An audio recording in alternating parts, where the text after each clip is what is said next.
Ainda nesse bloco, queria conversar aqui com vocês, falar da taxa de transmissão, não é?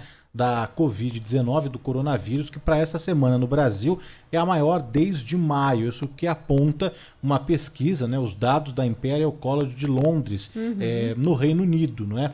E essa atualização dessa estimativa foi divulgada nesta terça-feira e se refere à semana que começou na segunda, não é, Lana? Isso. E o relatório mostra que o índice já está em 1,30.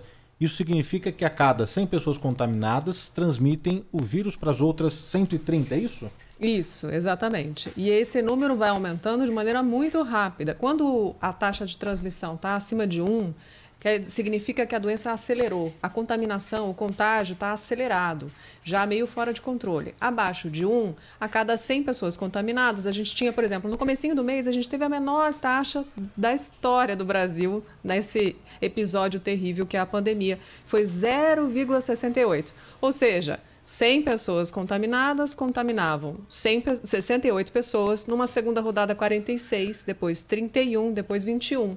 Está vendo que o grupo de pessoas doentes vai diminuindo com o tempo. E era o que a gente estava vivendo. Era o momento que a gente estava vivendo no começo do mês. E agora o Imperial College atualizou a nossa taxa na rodada passada, na segunda semana do mês, para 1,10 e hoje anunciou que está em 1,30. Ou seja, a pandemia acelerando no Brasil, a contaminação acelerando. E a gente sabe o que tem que ser feito. Então, eu não vou ficar aqui falando regra, porque todo mundo já sabe. É um sinal que eles estão medindo e que é um reflexo do aumento no número de casos e que pode ter mais e mais efeito daqui para frente. Alerta ligado. Preocupante, né, Cláudio? Muito preocupante, né? Sem dúvida nenhuma, é um crescimento em relação ao qual a gente precisa estar atento, ter cuidado, redobrar os cuidados, né? Eu não tenho dúvida disso, enfim, é uma chateação essa coisa da quarentena, mas quem puder, volte para casa. Quem já tinha restabelecido a normalidade, digamos assim, na sua rotina, né, do dia a dia, volte, né? Volte para casa, volte a fazer home office, volte a trabalhar em casa, volte ao recolhimento, né? Aquela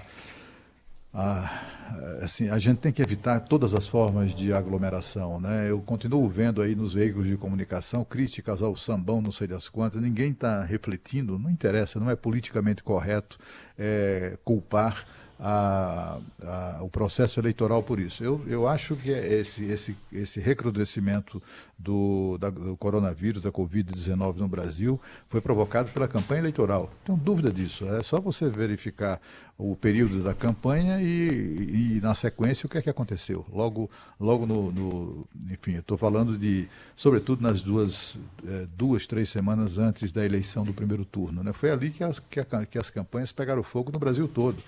E é muito curioso observar, porque esse aumento de casos é muito homogêneo, acontece no país inteiro. E acontece no país inteiro por quê? Porque o país resolveu entrar na moda europeia e também se... Claro que não. Aconteceu. O que é que há de comum entre todos os estados brasileiros que estão experimentando, estão enfrentando uma retomada aí do coronavírus, né? Um recrudescimento?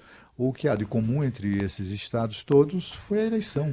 E foi isso que houve de comum, né? Aqui no Distrito Federal, por exemplo, embora os números continuem preocupantes, não experimentou um pico muito elevado, porque aqui não houve eleição. É tão óbvia a conclusão, né, das causas desse pico, que eu acho que é uma coisa que sobre a qual a gente deve refletir o tempo todo. Não vamos demonizar a eleição, mas a decisão do Congresso Nacional de não prorrogar os mandatos, não adiar a eleição, pelo menos por 6 meses, por alguns meses, sob pressão, inclusive, da Justiça Eleitoral, foi uma irresponsabilidade histórica dos nossos líderes. Acho, Cláudio Humberto, que esse argumento tem bastante sentido, faz sentido o que você está dizendo, mas especialmente aqui em São Paulo, por exemplo, é um exemplo. Os números têm avançado muito entre os jovens. E eu não vi o recorte da taxa de abstenção, imagino que a doença não afete tanto assim por conta do período eleitoral no cenário de São Paulo. A gente tem mostrado quase todos os dias que as pessoas estão levando uma vida absolutamente normal, esqueceram que a pandemia está aí. Jovens realmente indo para festas, assim, colegas que não tem por que falsear essa informação, dizendo que tem 3, 4 festas por semana, como se esse agendamento estivesse represado e as pessoas se libertaram, saíram loucamente das suas celas e estão por aí fazendo festa, porque a situação realmente estava muito tranquila no começo do mês. Então, vale o alerta. Você que é jovem, pode ser que a doença seja muito, muito tranquila para você, mas você está levando essa doença para dentro da sua casa. E você pode provocar muito mal para as pessoas que você mais ama. Pensa um pouquinho antes de sair de casa para uma festa, antes de fazer alguma coisa que é irrelevante, que pode ser adiada, porque é uma questão de responsabilidade agora.